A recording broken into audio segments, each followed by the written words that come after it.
Hello and welcome back to Lady Tradie. It is a miserable day here just south of Brisbane. We have some major rain events going on, some flash flooding. I'm stuck at home, the kids are off with their dad. So what better time than now to get stuck into a difficult project. I have recently acquired this Duchess that was destined for landfill. So I thought I would rescue it from that and give it a go, see what I can do with it. It has some fairly extensive damage. You can see that the handles are damaged. I'll have to replace all of the hardware on this. Even the ones that are still here are corroded and fairly disgusting. There is lifting here going on. There's swelling of the timber. There's chunks of glue and nail polish and makeup all over it. So it's a bit of an exciting adventure and we will see how it goes. I'm going to use paint stripper on this one. It's got quite a thick white paint. Hello. I'm going to apply that now. So you can pick up a variety of different paint strippers from hardware stores. The basic principle is that you apply it quite thickly, leave it for a few minutes. The paint should start lifting. You can use a scraper to scrape it off or some coarse scrubbing pads. Don't use steel wool. The reason for that is if you then paint over it with any kind of water-based paint, if there's any little particles of steel left, it will rust and you'll get these brown spots coming up in your final product. So avoid using steel wood, but definitely use a scraper or like a harsh scrubbing brush or something like that. So I haven't used paint stripper for a long time. I'm going to do it today and hopefully this weather is not going to affect my job. And you, little missy, hello, you need to stay out of trouble. Holy shizzle, this stuff burns if it gets on your skin. Put some gloves on. I just had to run my hand under cold water for like 5 minutes.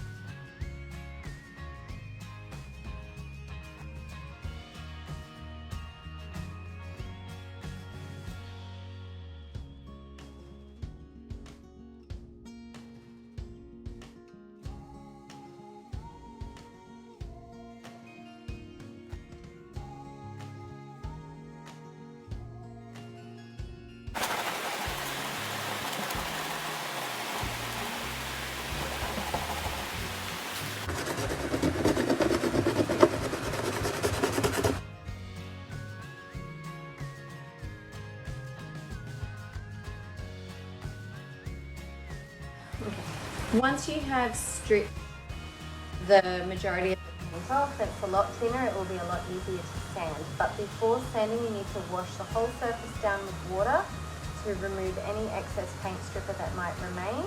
You also need to let it dry. The timber may have absorbed a little bit of the water or some of the paint stripper, and if you rip into that now with sanding, you could lift timber up and make it worse. If it is an MDF product, that is very likely to happen. So take it slowly, do it properly, give it a thorough clean and then a thorough dry before moving on to the next step.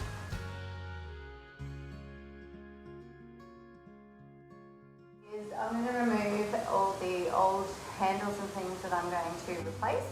So I'm going to unscrew those. I just unscrew with a screwdriver. I'm going to take those off and then I'm going to lightly sand all of the not so badly damaged areas like the legs and the drawers, and then I'm going to use an orbital sander to sand the top that I stripped yesterday just to get the last bits of paint off and even it all out.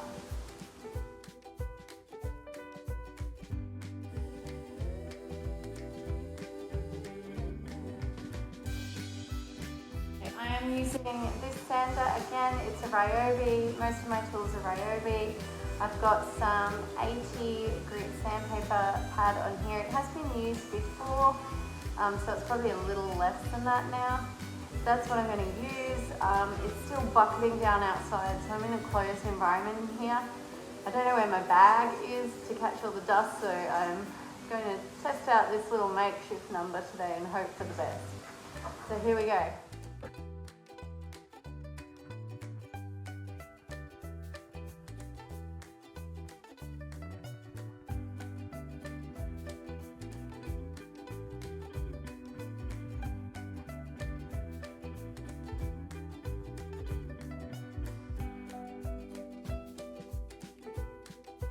As you can see, I have done a lot of prep work on this. The top was severely damaged all along, and I knew that. I've taken it right back as far as I can. Now this is MDF, so I don't want to go any further, because if you do go any further with this, you're just going to make it all fluffy and then hard to deal with or do anything with, and it's probably going to be a write-off. So in hindsight, with any pieces of furniture, if you are going to just paint them the same color again, it's probably not necessary to use paint stripper and get back down as far as you can. I only did it in this instance because there was so much damage on top, so many stains, big chunks of glue and nail polish and things like that. So in a normal circumstance, I would probably just recommend to give it a sand and then paint it.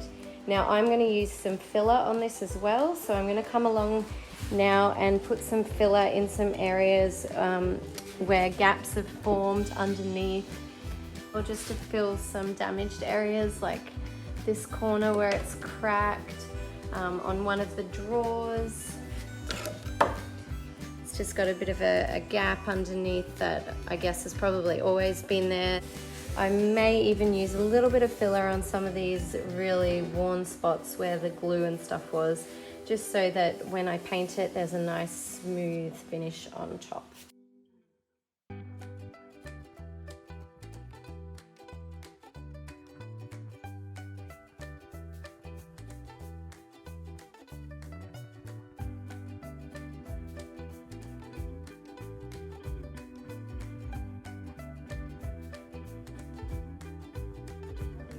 Now I will lightly sand back the areas where I've used fill, just to smooth it out, and then I'll clean it off and start painting. And once it's painted, hopefully it will look as good as new and my daughter will love it.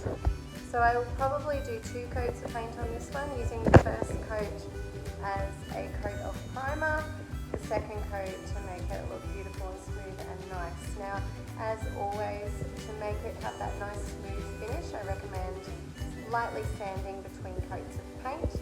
But again, that's up to you and what you like to do with your paint finish. Now, I am using a white chalk paint today to do this. I really love the effect that chalk paint gives off, so that's what I'm going to do. Don't forget, with chalk paint, you can do lots of different styles, lots of different amazing techniques with that as well. So if you're interested in chalk paint, stay tuned, because very shortly I'm going to put up a video that shows all the different types of effects that you can achieve with different chalk paints.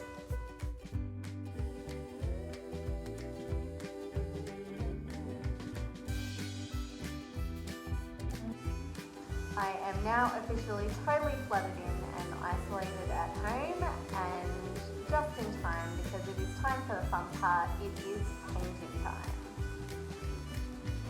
This is the paint that I'm using, so it is a chalk paint. So Rust-Oleum is a common brand that is quite popular and used a lot. I've gone for linen white, and I hope that this gives it a really good coverage. So like I said, I'm going to use a coat as a base coat and then do a second coat on top of that, sanding lightly in between. If I feel that I need a third, I'll go back over and do that third coat as well. So here we go.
One of the last things that I need to do is apply a clear varnish on top. This will help to seal and protect it from any spills that might occur.